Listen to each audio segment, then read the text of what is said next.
네, 오늘부터 6일 지방선거와 국회의원 보궐선거의 공식 선거운동이 시작됐습니다. 주요 광역단체장 후보들도 본격적인 선거운동을 시작했고 여야 지도부 역시 총력 지원에 나섰습니다.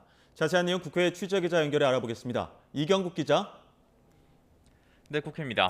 네, 공식 선거운동 기간 첫날인데요. 후보들 모두 첫날부터 바쁜 일정 소화하고 있죠.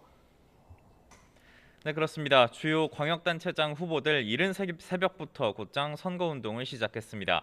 먼저 민주당 송영길 서울시장 후보는 새벽 0시 서울 군자 차량기지를 찾아서 선거운동을 시작했고요. 이어서 창동 주민들과 만나서는 직접 부동산 공약도 발표했습니다. 들어보겠습니다. 가용 토지가 부족한 서울시에서는 재개발, 재건축이 매우 중요한 주택 공급의 수단입니다. 재개발, 재건축을 금기시하지 않고 규제를 합리적으로 개선한 것이 필요한 시점입니다. 1인 가구 안전관리 현장 점검으로 선거운동을 시작한 국민의힘 오세훈 서울시장 후보는 서울 서부권 8개 지역을 도는 강행군에 나섰는데요. 송영길 후보를 향한 비판 수위도 한껏 끌어올렸습니다. 듣고 오겠습니다. 1년 동안 열심히 준비해온 준비된 미래 서울 전문가대 인천의 실패한 시장과의 대결이라고 생각합니다.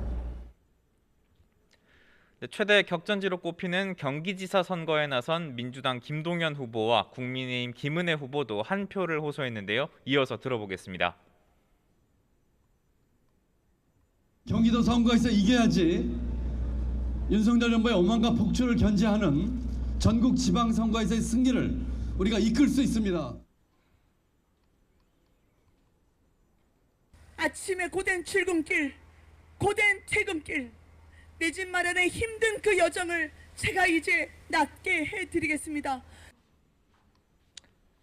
네, 국민의힘과 더불어민주당 지도부 모두 수도권 승부처로 꼽히는 인천에 오늘 아침 각각 집결했는데요. 지방선거 필승을 다짐하며 총력전에 돌입하는 모습이었습니다. 네, 국회 상황도 짚어보죠. 내일 국회 본회의에서 한덕수 국무총리 후보자 임명 동의안이 표결에 붙여지는데 여야 분위기는 어떻습니까? 네, 우선 국민의힘은 더 이상의 국정 발목 잡기는 안 된다면서 민주당을 거듭 압박하고 있습니다. 권성동 원내대표는 오늘 아침 회의에서 한덕수 후보자 인준 문제는 정치거래의 대상으로 삼을 수 없다면서 한동훈 법무부 장관 임명과 엮어서는 안 된다고 거듭 지적했습니다. 다만 박형수 원내대변인은 정호영 보건복지부 장관 후보자가 결단을 내린다면 한덕수 후보자 인준에서 여야의 협치를 기대할 수 있다고 말하기도 했습니다. 하지만 윤석열 대통령은 이 총리 후보자 인준 표결에 앞서서 정 후보자의 임명 여부를 결론 내리지는 않을 것으로 알려졌는데 아침 출근길 발언 듣고 오겠습니다. 내일 한덕수 총리 인준 표결인데요. 총리 공백 상황도 긴데 내일 표결 관련해서 혹시 뭐 강조하고 싶은 말씀 있으실까요?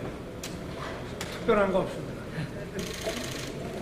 더 질문하실 때 혹시 야당에 전하고 싶으신 메시지가 혹시 있으실까요?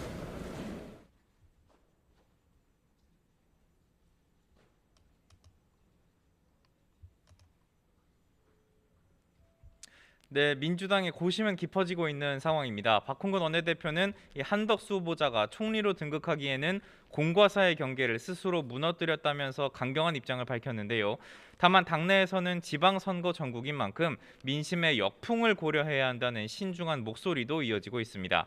여기에 이재명 총괄선대위원장이 국민이 선택한 대통령이 출발하는 단계라는 점을 고려할 필요가 있다고 말하기도 해서 이 부분도 당내 여론에 영향을 줄 것으로 전망되고 있습니다.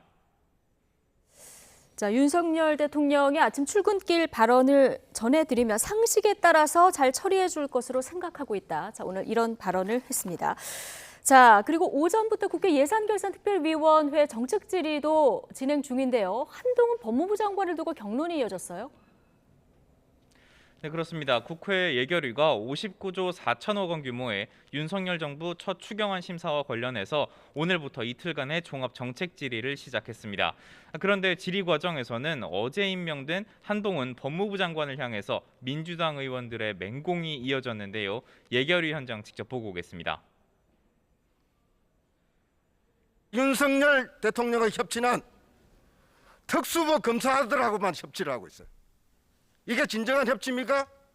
이게 국민이 바라는 협치라고 생각하십니까? 답변해 보세요. 저는 이미 검사가 아니고요. 특수부 검사와 협치한다는 말씀에는 동의하기 어렵습니다. 왜 정치 검찰이 출세한다? 이런 시중에 통념이 있다고 생각합니다.